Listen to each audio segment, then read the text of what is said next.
हमें अपने लंग्स कब मजबूत करने होते हैं, कब हमें ज़रूरत पड़ती है कि हमें अपने लंग्स यानी फेफड़ों को मजबूत करना पड़े।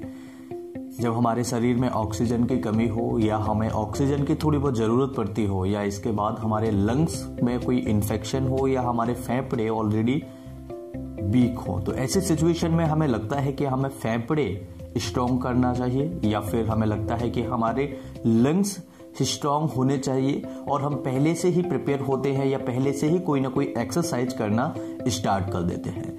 तो सही तरीके से, सही मायने में कौन सी एक्सरसाइज हमें करनी चाहिए, किस तरह से हम अपने लंग्स को स्ट्रॉन्ग कर सकते हैं घर पर विदाउट किसी भी तरीके के पैसे खर्च किए हुए, और आसानी से आप इसे घर पर इन एक्सरसाइज को, इन टिप्स को फॉलो कर सकते हैं। सबसे पहला होता है लॉन्ग ब्रीदिंग। लॉन्ग ब्रीदिंग यानी कि हमें लंबी सांस खींचनी होती है और ये सांस हमें स्लोली खींचनी होती है, यानी कि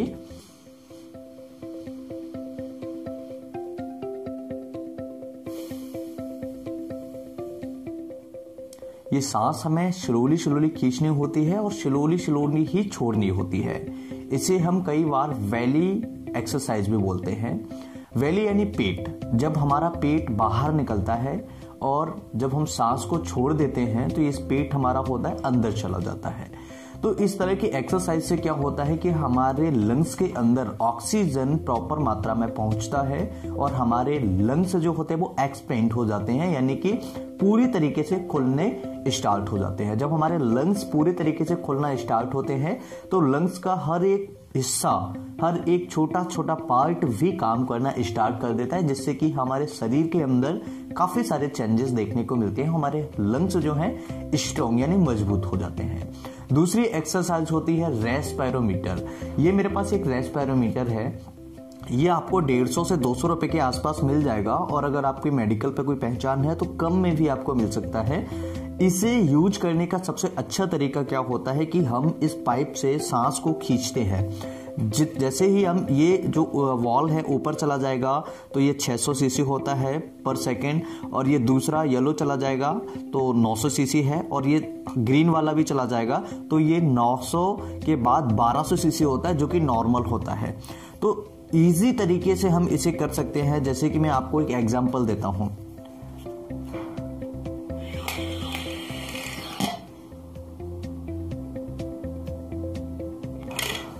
तो ये जो एक्सरसाइज है, 1 सेकंड के अंदर ये ऊपर चला गया, दूसरे सेकंड के अंदर ये ऊपर चला गया, तीसरे सेकंड के अंदर ये ऊपर चला गया, और कम से कम 1 सेकंड के लिए इसे हम 2 सेकंड या 1 सेकंड के लिए होल्ड अप कर सकते हैं। ये बहुत ही अच्छी एक्सरसाइज है। इसे हम कैसे करते हैं, जब पूरी सांस को हम बाहर निकाल देते हैं और आसान तरीके से, इजी तरीके से हम अपने फेफड़ों में हवा भरते हैं, जो कि इसी से खींचते हैं। जैसे कि सांस हमने बाहर निकाला, अब मैं सांस खींचूंगा,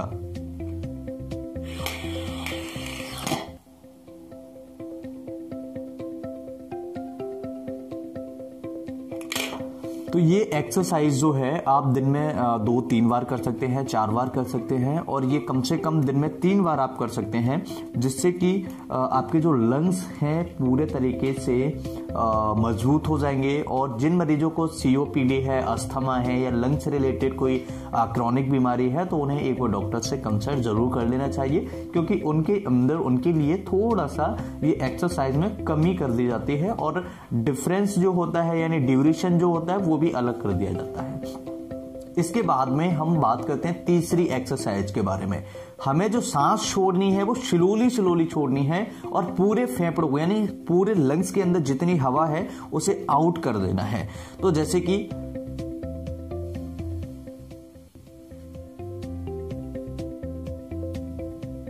तो मेरे लंग्स के अंदर जितनी भी हवा थी, एयर था, वो आउट हो गया, जिससे होगा क्या कि हम दोबारा से लॉन्ग ब्रीदिंग कर सकते हैं और आसान तरीके से हमारे अंदर जो ऑक्सीजन जाएगा वो प्रॉपर तरीके से वर्क कर पाएगा। चौथी जो एक्सरसाइज होता है वो एक्सरसाइज आपको उसमें कुछ भी नहीं करना है, सिंपली आपको अर्ली मॉर्निंग वेकअप करना है, यानी कि जल्दी सुबह के टाइम पर जगिएगा। उससे होता क्या है कि जिन मरीजों को ऑक्सीजन की कमी है, जिनको आलस रहता है, जो लिथर्जी हैं, ऐसे पेशेंट्स में अर्ली मॉर्निंग हमें जागना चाहिए। उसका कारण और उसका बेनिफिट्स ये होता है कि जब भी हम अर्ली मॉर्निंग जागेंगे तो नॉर्मली जो ऑक्सीजन की हाई क्वांटिटी होती है वो मॉर्निंग के टाइम पर होती है, जो कि 4 बजे से लेकर के 7 बजे तक रहती है।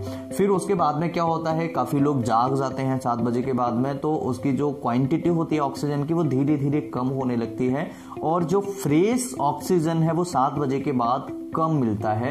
7 बजे से पहले मॉर्निंग में आपको फ्रेश एयर मिलता है, फ्रेश ऑक्सीजन मिलता है, जो कि हमारे लंग्स के लिए बहुत ज्यादा जरूरी होता है। जिनको कोई बीमारी नहीं है, जो नॉर्मल है, उनके लिए कोई दिक्कत नहीं है, लेकिन जिनको लंग्स से रिलेटेड कोई परेशानी है, जो अपने लंग्स को स्ट्रॉन्ग करना चाहते हैं, उनको लॉन्ग ब्रीदिंग और अर्ली मॉर्निंग में वेकअप जरूर करना चाहिए, जिससे कि उनके लंग्स हेल्दी हों, उनके लंग्स स्ट्रॉन्ग हो। 5वां जो टिप्स है, इसके साथ में हमें कुछ महत्वपूर्ण चीजें ध्यान रखनी होंगी, जैसे डाइट में बैलेंस डाइट आपको लेनी पड़ेगी। दूसरा, कुछ ऐसी चीजें आपको अवॉइड करनी पड़ेंगी जिनसे आपको एलर्जी होती हो, जैसे कि मिल्क है। कई बार हम दूध पीते हैं तो दूध से एलर्जी हो जाती है, और ऐसी चीजों को अगर हम इवनिंग के टाइम पर लेते हैं तो आपको कई बार मॉर्निंग के टाइम पे जब आप सुबह खड़े होते हैं तो आपको लगता है कि जुकाम खांसी होने लगा है या फिर गले में कुछ प्रॉब्लम्स होने लगी है, ऐसी दिक्कतें स्टार्ट हो जाती हैं। दूसरा, आप धूल, मिट्टी, इन चीजों से आप दूरी बना के रखें, या फिर आप अपने नोज को बंद करके रखें, कपड़ा लगा लें या फिर मास्क लगा लें, जिससे क्या होगा कि लंग्स के अंदर, रेस्पिरेटरी सिस्टम के अंदर कुछ कण नहीं जाएंगे, डस्ट नहीं जाएगा, एलर्जेंस नहीं जाएगा, तो आपके लंग्स हेल्दी बने रहेंगे। तो इस तरह से आप इसे मेंटेन कर सकते हैं। डाइट के लिए आपको ग्रीन वेजिटेबल्स लेनी होगी, नॉर्मल एक्सरसाइज आपको करनी होगी, और नॉर्मल एक्सरसाइज आप डेली रूटीन में जो एक्सरसाइज करते हैं वो एक्सरसाइज आप करेंगे तो आपके बॉडी भी नॉर्मल रहेगी, आपके लंग्स भी हेल्दी रहेंगे, और आपका ब्रेन भी बहुत अच्छे तरीके से हेल्दी और गुड फंक्शन करेगा। तो आज की इस वीडियो मुझे लगता है कि लंग्स से रिलेटेड स्ट्रॉन्ग करने के लिए बहुत इंपॉर्टेंट जानकारी आप सभी को मिली होगी। मुझे उम्मीद है ये वीडियो आप सभी के लिए बहुत ही ज्यादा महत्वपूर्ण होगा।